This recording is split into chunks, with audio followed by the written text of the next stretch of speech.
Halo Budum, selamat datang kembali di channel YouTube Kaben Hyper X. Oh my god, that RGB though.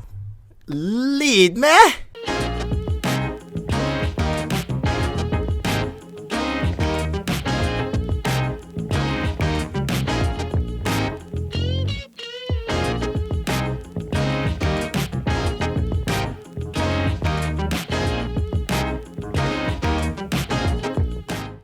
Halo Budum, selamat datang kembali di channel YouTube KB. Dan untuk saat ini mungkin udah banyak dan ramai banget di social media, termasuk di social media gue juga, yang kita baru saja mendapatkan pengumuman yang sangat amat baik dan positif banget energinya dari para calon-calon atlet. Bukan calon sih, ya emang mereka atlet terpilih lebih tepatnya untuk mewakili kita di ajang SEA Games ke-31. Nah kebetulan ke-30 itu kemarin pas 2019, dan waktu itu Indonesia mendapatkan medali perak. Semoga dengan pelajaran kita di 2019 dan mungkin dengan line up yang menurut gue ini gue dari ngeliat namanya aja, mendengar namanya aja tuh mungkin gue udah merinding kali ya. Karena ya this is the best of the best gitu loh. Dan bahkan mungkin gue di sini gak bakal ngebahas kayak, bang, mendingan tuh ini yang masuk, bang, mendingan tuh ini yang masuk. Ya kalau misalkan emang kalian mau berdebat seperti itu, silakan berdebat di kolom komentar. Gak bakal di video ini. Kalau gue pribadi, gue akan selalu mendukung siapapun pilihannya, karena ya mereka tuh bakal jadi perwakilan gitu loh buat Indonesia. Dan gue berharap ya buat budum-budumku semuanya nih yang lagi pada nonton, sebelum nanti kita ke pembahasan yang intinya, gue berharap kalian itu akan tetap mendukung tim Indonesia kita tanpa ada rasa kecewa sama sekali. Support aja apapun hasilnya. Mau nanti emas, alhamdulillah. Mau nanti ternyata kita belum mendapatkan hasil terbaik pun, mau dapat perak, emas, silver, perunggu, aluminium, sulfur, apapun itu ya tetap dukung aja gitu loh. Karena ya balik lagi, mereka tuh mewakili Indonesia, men. Dan untuk menjadi perwakilan Indonesia itu tuh bukan hal yang gampang, bukan hal yang kaleng-kaleng gitu loh. Ya udah, mungkin pesan gue itu aja, simple. Ya gue cuma minta kita sebagai warga negara Indonesia yang baik dan benar, kita dukung siapapun perwakilannya, apapun nanti yang didapatkan. Dan yang paling penting adalah tolong nih ya, fans Rebellion, fans Aura, fans Geek Farm, fans Alter Ego, Bigetron ya kan, yang mungkin para membernya tidak terpilih, kalian itu mungkin ketika nanti di Timnas ya, pas bulan Mei itu, ingat ya bulan Mei, Timnas SEA Games itu bulan Mei. Ya udah, kalian dukung aja timnasnya ya kan. Apa sih susahnya memberikan pesan positif kepada para pro players yang udah profesional, atlet bahkan hitungannya. Gak ada ruginya di kalian. Kalian malah bisa dibilang memberikan energi positif kepada mereka dan kepada diri kalian sendiri. Ya udahlah, kalau begitu tanpa berlama-lama lagi, langsung aja kita masuk ke pembahasan utama kita, yaitu adalah membahas, inilah dia, roster SEA Games menurut opini aku pribadi. Karena sesuai dengan judulnya, bacotan KB, itu tuh ya udah bacotan gue tidak akan membawa opini dari mana-mana. Gue tidak akan membawa bendera gue sebagai sebagai analis. No, gue di sini hanya pure melihat potensial atau potensi dari anak-anak muda kita yang sangat amat berbakat. Kalau begitu langsung aja ke pembahasan. Let's go into the map Land of Dawn. Oke, seperti yang kita tahu bahwa para pemain yang terpilih ini sudah ada 7 ya. Kenapa 7 ya? Karena kita tahu dari mungkin sebelumnya juga timnas Indonesia untuk Mobile Legends itu memang akan ada 7 perwakilan. Dan untuk dari coachnya ada James, wakil coachnya ada Acil, ada Ronaldo atau Aldo juga dari analis, dan juga Bram dari manajer. Good luck, karena menurut gue ya balik lagi, mereka udah yang terbaik di bidangnya. Good luck nantinya di Vietnam. Nah, kita tahu bahwa kalau misalkan melihat dari kasat mata aja, ini kan ada role yang berbeda-beda. Roamer ya kan dari Keyboy, Sans Jungler, cewek gold lane, R7 dengan dia punya DXP lane-nya yang menurut aku ini kayaknya jadi line up utama. Lalu ada Ihsan Besari atau Ina Kusunada atau Tuan Luminer. Lalu ada Abang Pipin dan juga ada Albob menjadi jungler menurut gua untuk saat ini. Tapi kalau misalkan gue melihat secara kasat mata ya, atau mungkin gue melihatnya sebagai awam, gua mungkin akan melihat ini tuh kayak, wah bang, kenapa nggak ini sih, kenapa nggak ini? Ya kalau emang lu masih bebel ya kan, mau ini itu,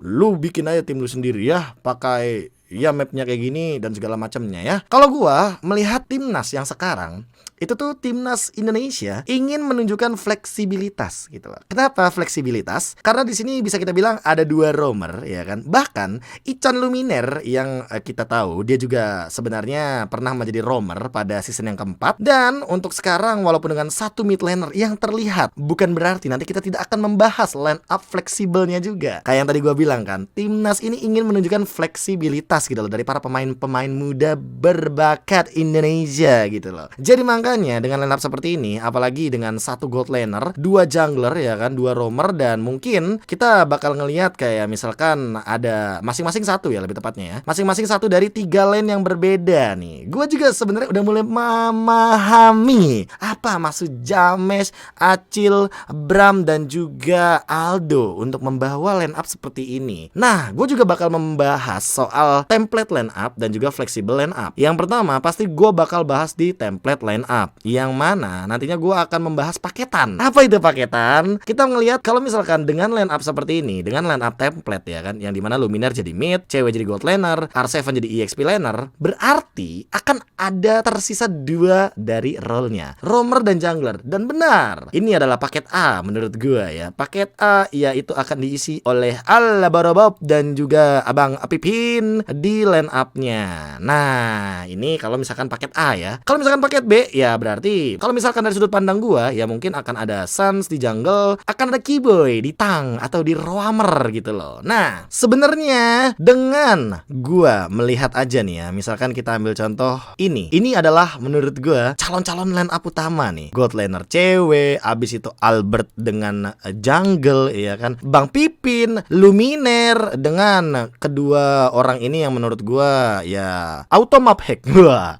Kenapa gua bilang auto map hack? Karena kita tahu macro play dari kedua player ini sangat amat luar biasa. Kita tahu Finn dengan dia shot call dan decision makingnya juga. Luminer, wah kayaknya nggak perlu diraguin lagi kalau misalkan ngomongin soal Luminer. Ya timnas nih boy. Dan di EXP lane ada R7. Ya ini menurut gua adalah line up yang sangat amat strong. Karena faktanya kalau misalkan teman-teman itu sering nontonin mic checknya cewek kan jadinya. Kalau teman-teman ngecek mic checknya Onyx Esport ya kan, sebenarnya cewek ini juga tipikal-tipikal yang speak up gitu loh, memberikan informasi apa yang terjadi di lane-nya, nggak cuma di lane-nya, bahkan di sebuah teamfight besar gitu loh. Nah, kalau misalkan kita ngelihat ya, ini udah ada 2 orang yang benar-benar bisa ngelihat keseluruhan map yang ada. 1 orang yang bisa memberikan informasi di gold lane, yang nantinya bisa memberikan sebuah decision making mau kemana dia sebagai gold laner. Dan juga kita tahu dengan rotasi cepatnya assassin gameplay dari Albert, ini kayaknya bakal membuahkan sebuah gameplay yang mana mereka itu ngotot untuk kontes teamfight. Karena kita tahu power R7 dan juga untuk Finn kalau udah mulai ngerusuh-rusuh jungle kayak gini nih ya, wah ngerusuh jungler musuh itu bener-bener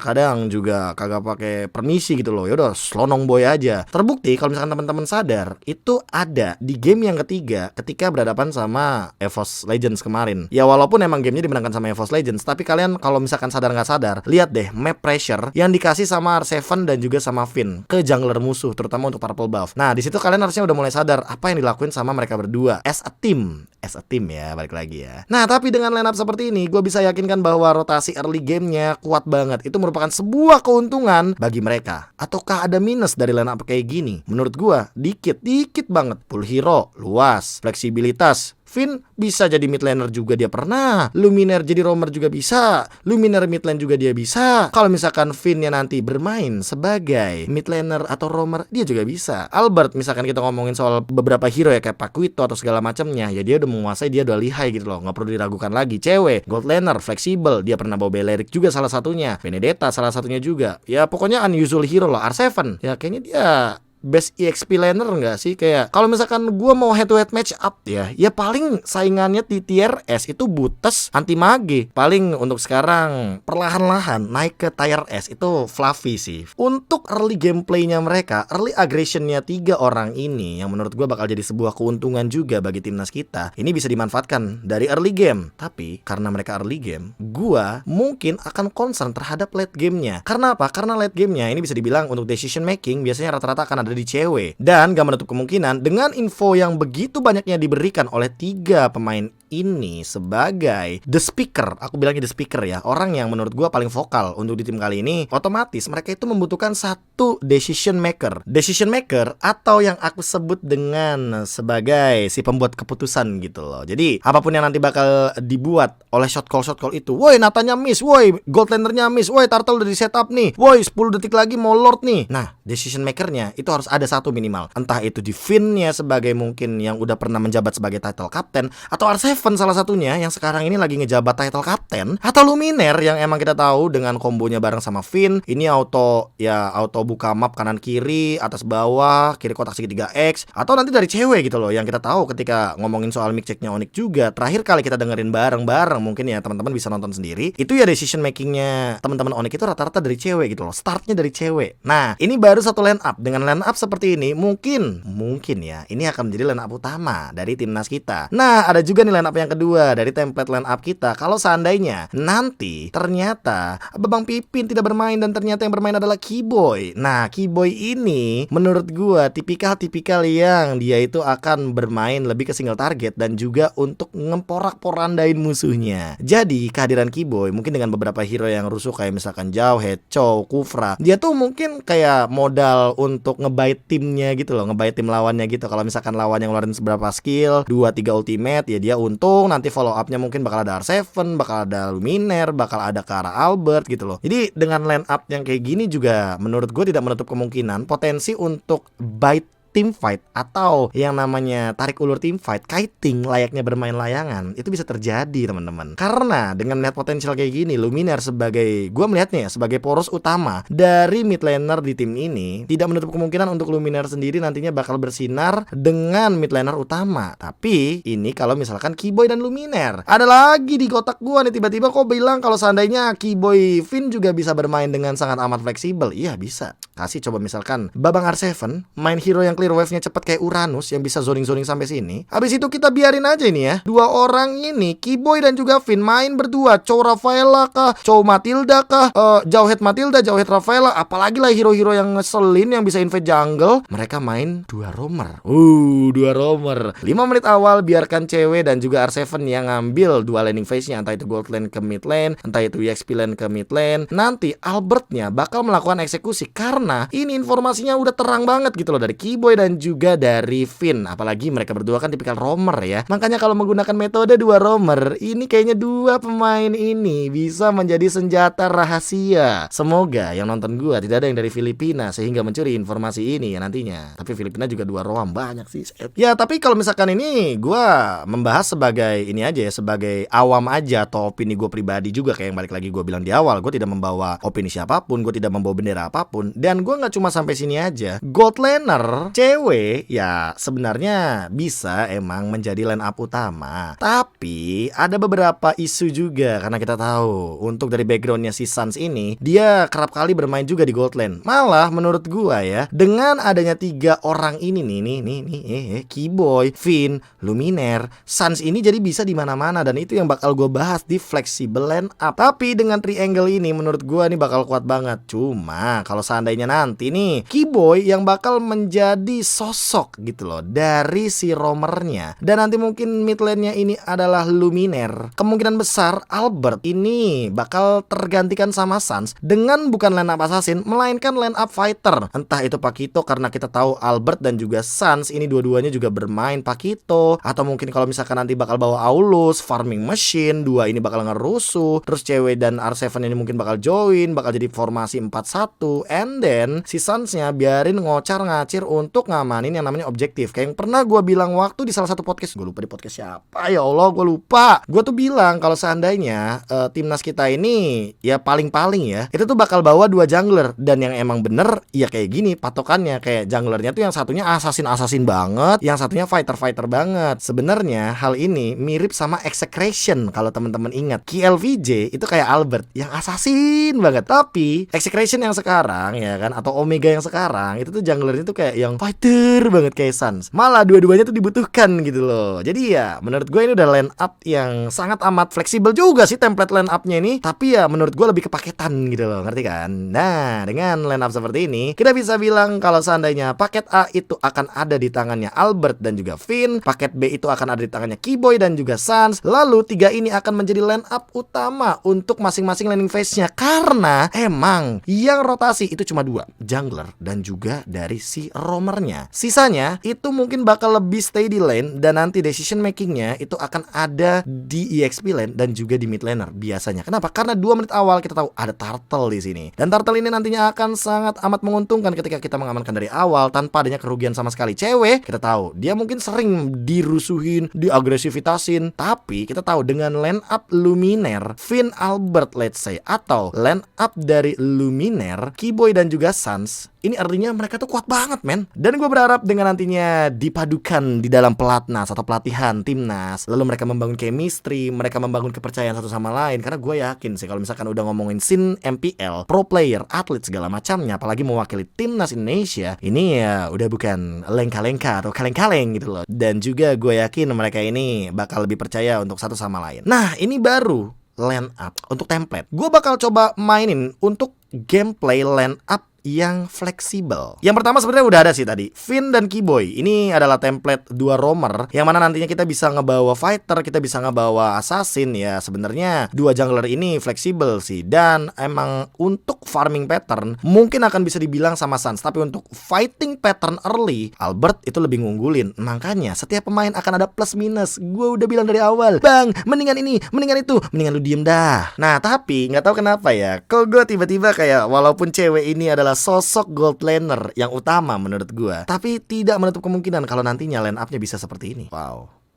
Atau kita tahu Sun sebelumnya juga terkenal dengan Hero Cloud. Hero Cloud identik dengan farming dua lane. Farming dua lane artinya mid laner nggak makan, artinya bermain dua roamer. XP laner bisa makan mid laner, god laner bisa makan mid laner, Alborobobnya ngejoin fight. Kalau misalkan fightnya di bawah di turtle pit mungkin bakal ada 4-1. Kalau misalkan nanti turtle-nya tiba-tiba menit keempat ke atas, ya udah roamernya kesini geser berdua, jadi farmingnya kayak gini. Bahkan bisa datang 5 untuk fight di turtle kalau turtle-nya pindah ke atas. Makanya gue bilang di sini adalah line up fleksibel. Tapi nggak cuma itu, kalau seandainya kita bermain secara historical juga, kita tahu mungkin Finn akan kita ganti menggunakan Luminaire atau Kiboy-nya yang bermain dengan agresif. Karena kita tahu permainan pola agresifnya Kiboy ini terlalu early game. Kita bawa Abang Pipin di sini ya kan. Lalu tiba-tiba, ini amit-amit ya Allah, amit-amit ya, amit-amit nih, amit-amit cabang Tangerang Selatan ya. Nah, ini amit-amit kalau seandainya nanti terjadi, bang otot kita ternyata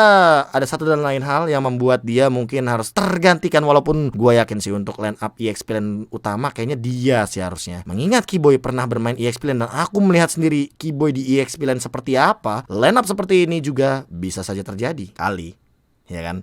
Yang gue bilang, dengan 7 line up kayak gini, timnas itu menunjukkan fleksibilitas, kesiapan mereka dengan apapun obstacle mereka. Makanya dengan line up seperti ini pun, wah gue pede sih kalau misalkan jadi James ya. Misal kalau gue masih coaching, kalau gue kan udah lama ya, udah inaktif lama gitu loh gue untuk jadi coaching. Makanya kalau misalkan dulu pada kayak merasa, bang udah lu cocok jadi coach gitu, jadi analis gitu di tim. Enggak bro, itu tuh hal yang menurut gue harus dibiasakan dulu gitu loh. Ya kalau gue kayak gini mah ya beropini mah ya, lu juga pada bisa beropini gitu. Apa bedanya sama kalian? Kalian juga berhak beropini. Cuma kalian tidak di video, kalian di komentar. Nggak apa-apa, asalkan fondasi dan juga tidak ada kata hate speech, itu udah cukup harusnya. Fondasi opininya ya, maksudnya kayak historical kah atau apapun itu alasannya. Tapi dengan line up seperti ini juga masih nggak sih bisa diganti? Masih. Loh, masih bro. Let's say kita bakal membawa Babang R7 di EXP lane, lalu kita bawa cewek balik ke gold lane. Lalu Albert tiba-tiba ditarik dan Suns kita taruh di jungle. Lah bang, kalau gitu Albert kenapa nggak main bang? No, sabar. Luminaire dan Finn bisa menjadi salah satu roamernya, dan gue bakal tarik coba Alborobobnya untuk di mid lane. Fun fact, tahukah kalian kalau seandainya Albert sebelum bermain jungle, dia juga sempat menjadi salah satu mid laner. Dan